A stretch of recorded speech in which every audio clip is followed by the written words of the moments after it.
Super prime ટાઈમમાં હવે આપને બતાવીએ કેવી છે કોંગ્રેસની રણનીતિ।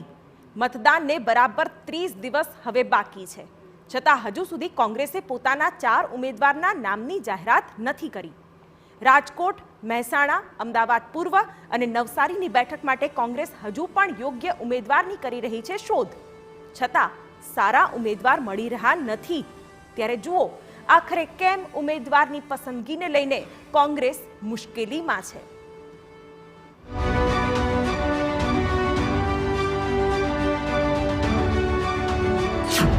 રાજકોટમાં કોણ હશે કોંગ્રેસનો ઉમેદવાર? મહેસાણામાં કોંગ્રેસ કોને આપશે તક? નવસારી માટે કોંગ્રેસ કોની કરશે પસંદગી? અમદાવાદ પૂર્વમાં કોને મળશે ટિકિટ?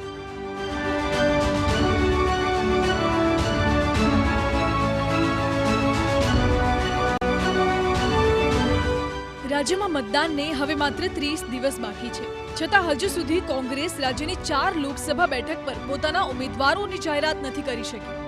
આ 4 બેઠક છે રાજકોટ, મહેસાણા, નવસારી અને અમદાવાદ પૂર્વ। આમ તો આ તમામ બેઠક ભાજપનો ગઢ છે, શહેરી વિસ્તાર છે, જેના કારણે લાગે છે કે કોંગ્રેસ હાઈકમાન્ડ અવઢવમાં છે। પરસોત્તમ રૂપાલા વિવાદ જેમ જેમ વધી રહ્યો છે એમ કોંગ્રેસ હાઈકમાન્ડને લાગી રહ્યું છે કે રાજકોટ લોકસભા બેઠક પરથી કોંગ્રેસનો ઉમેદવાર લેઉવા પાટીદાર હોવો જોઈએ। જે પ્રકારે પરેશ ધાનાણી આ સમગ્ર વિવાદમાં સક્રિયતા દર્શાવતા સોશિયલ મીડિયા પર પોસ્ટ કરી રહ્યા છે અને એ સિવાય તેઓ લેઉવા પાટીદાર છે એના જ કારણે એમને મનાવવા માટેના પ્રયત્નો થઈ રહ્યા છે અને એના જ કારણે રાજકોટની જે બેઠક છે એના પરથી કોંગ્રેસે પોતાનો ઉમેદવાર જાહેર નથી કર્યો।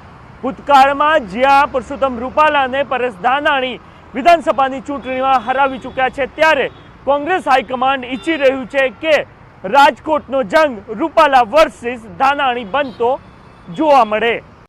ત્યારે સૂત્રોના જણાવ્યા પ્રમાણે રૂપાલાના યથાવત રહેવાની સ્થિતિ વચ્ચે કોંગ્રેસ ફરી એકવાર પરેશ ધાનાણીને મનાવી શકે છે અને રાજકોટમાં જોવા મળી શકે છે પાટીદાર વિરુદ્ધ પાટીદારનો જંગ। અગાઉ ધાનાણીનું નામ નક્કી થયા બાદ તેમણે મનાઈ કરી હતી। લેવા પાટીદાર ચહેરા તરીકે ધાનાણીને ઉતારવા કોંગ્રેસનો પ્રયાસ છે, તો અમદાવાદ પૂર્વ, નવસારીમાં ઉમેદવાર ફરી ન જાય તે માટે સતત ચર્ચાઓ થઈ રહી છે। જ્યારે મહેસાણામાં યોગ્ય પાટીદાર ઉમેદવાર ન મળતા ઓબીસીને ઉતારવાનો કોંગ્રેસનો વ્યૂહ છે। લાલજી દેસાઈ અથવા ભરતજી ઠાકોરને મહેસાણાથી ટિકિટ આપવામાં આવે તેવી શક્યતા છે। અમદાવાદ પૂર્વ અને નવસારી આ 2 લોકસભા બેઠકો એવી છે કે જે ભારતીય જનતા પાર્ટીની નિશ્ચિત જીતવાળી છે અને એના જ કારણે કોંગ્રેસ ઈચ્છી રહ્યું છે કે એમનો ઉમેદવાર રોહન ગુપ્તાવાળી ના કરે અને ભારતીય જનતા પાર્ટી સામે સક્ષમતાથી લડે અને એના જ કારણે આ બંને બેઠકો બાકી છે। તો મહેસાણા પર કોંગ્રેસ ઈચ્છી રહ્યું છે કે પાટીદારને બદલે કોઈ ઓબીસી ચહેરો પસંદ કરવામાં આવે અને એ ઓબીસી ચહેરો કોણ હોય એની દ્વિધામાં કોંગ્રેસ જોવા મળી રહ્યું છે અને એના જ કારણે આ બેઠક પણ હજી બાકી જોવા મળી રહ્યું છે। જે પ્રકારનું વાતાવરણ રાજ્યમાં રૂપાલા વિવાદના કારણે જોવા મળી રહ્યું છે અને જો આ વિવાદ વધુ લાંબો ચાલે તો એ સ્થિતિમાં કોંગ્રેસ હજુ પણ પોતાના ઉમેદવારો છેલ્લા દિવસોમાં જાહેર કરે એ પ્રકારની શક્યતાઓ પણ જોવાઈ રહી છે। લોકસભાની ચૂંટણીને હવે ગણતરીના દિવસો જ બાકી છે, ત્યારે કોંગ્રેસે ચૂંટણીને લઈને પ્રચાર અને વ્યૂહરચના સહિત અનેક સમિતિની રચના કરી છે। ગુજરાત કોંગ્રેસના ઘણા નેતાઓને મોટી જવાબદારીઓ સોંપવામાં આવી છે। આ તમામ સમિતિઓમાં મહિલા કોંગ્રેસ, યુથ કોંગ્રેસ અને વિદ્યાર્થી પાંખ તથા સેવા દળના ચેરમેન અને વડાઓનો સમાવેશ કરવામાં આવ્યો છે। લોકસભા ચૂંટણીને ધ્યાનમાં રાખીને કોંગ્રેસ હાઈકમાન્ડે campaign committee, strategy committee, election management committee, publicity committee, media coordination અને કાનૂની સંકલન કમિટીની રચના કરી છે। મુકુલ વાસનિક સ્ટ્રેટેજી કમિટીના ચેરમેન છે। કેમ્પેઇન કમિટીની કમાન્ડ સિદ્ધાર્થ પટેલને સોંપવામાં આવી છે, જ્યારે જગદીશ ઠાકોરને ઇલેક્શન મેનેજમેન્ટ કમિટીના ચેરમેન બનાવાયા છે। તો ભરૂચ લોકસભા બેઠક પરથી ટિકિટ ન મળતા કોંગ્રેસના દિવંગત નેતા અહેમદ પટેલના પુત્રી મુમતાઝ પટેલને પણ મોટી જવાબદારી સોંપવામાં આવી છે। કોંગ્રેસ નેતૃત્વએ મુમતાઝ પટેલને પ્રચાર સમિતિમાં સામેલ કર્યા છે।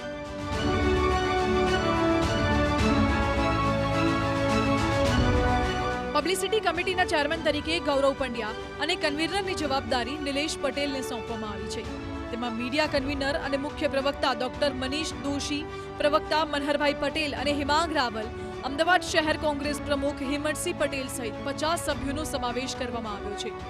આ સાથે જ ઇન્દ્રવિજયસિંહ ગોહિલને પ્રચાર સમિતિના સંયોજક બનાવવામાં આવ્યા છે. મહાસંગ્રામ 2024માં કોંગ્રેસે મજબૂત ઉમેદવાર ઉભા રાખ્યા છે, જેઓના કારણે કોંગ્રેસ ચૂંટણી રણમાં થોડી ઘણી મજબૂત જોવા મળી રહી છે.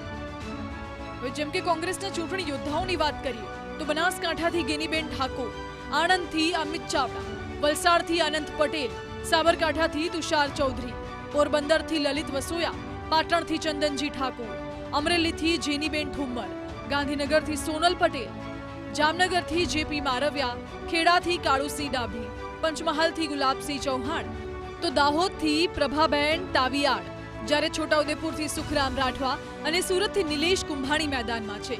આ તરફ કચ્છથી નિમેશ લાલન અને બારડોલીથી સિદ્ધાર્થ ચૌધરી મેદાનમાં છે. જે પણ બેઠકો બાકી છે ત્યાં ભાજપ બહુ મજબૂત સ્થિતિમાં છે. ભાજપના ઉમેદવાર સામે ચૂંટણી લડવી હોય તો કોંગ્રેસને એક મજબૂત ઉમેદવાર જાહેર કરવો પડે. પક્ષના ઘણા સિનિયર અને ગ્રાઉન્ડ લેવલ પર કામ કરતા નેતાઓ હાલ ભાજપમાં છે. આવી પરિસ્થિતિમાં એક સક્ષમ ઉમેદવાર શોધવો એ કોંગ્રેસ માટે એક મોટો પ્રશ્ન બની ગયો છે. કોંગ્રેસ માટે મહેસાણા, રાજકોટમાં ઉમેદવારની પસંદગી કરવી એક કોયડો બની ગઈ છે. અહીં જ્ઞાતિ ઉપરાંત અન્ય સમીકરણો જોઈએ તો ભાજપ હાલ સારી સ્થિતિમાં છે. આવી જ સ્થિતિ નવસારી બેઠકમાં છે, જ્યાં ભાજપ પ્રદેશ પ્રમુખ ચૂંટણી લડી રહ્યા છે. સ્વાભાવિક છે કે ઉમેદવારની પસંદગી કરવી સરળ નથી. ગુજરાતના રાજકારણમાં જ્ઞાતિનું ફેક્ટર કાયમ મહત્વનું રહે છે અને આ વખતની ચૂંટણીમાં પણ તે રહેશે જ. ભાજપ હોય કે કોંગ્રેસ, પક્ષો મતદારો અને તેમની જ્ઞાતિને ધ્યાનમાં લઈને નિર્ણય લેતા હોય છે. લોકસભા ચૂંટણીની વાત કરવામાં આવે તો કોંગ્રેસ છેલ્લી 2 ચૂંટણીઓથી ગુજરાતમાં એક પણ બેઠક જીતી નથી શકી. છેલ્લે 2009ની લોકસભા ચૂંટણીમાં કોંગ્રેસે ગુજરાતમાં 11 બેઠકો જીતી હતી. ત્યારબાદ ગુજરાતમાં કોંગ્રેસ સતત નબળું પ્રદર્શન કરી રહી છે.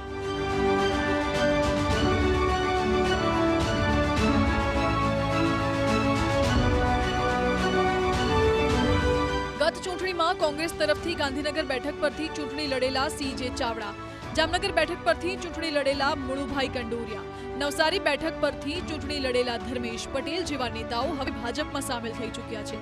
જ્યારે બીજી તરફ ચૂંટણી લડવા માટે પ્રબળ દાવેદારો મનાતા અર્જુન મોઢવાડિયા અને અમરીશ ડેર જેવા નેતાઓ પણ ભાજપમાં સામેલ થઈ ગયા છે.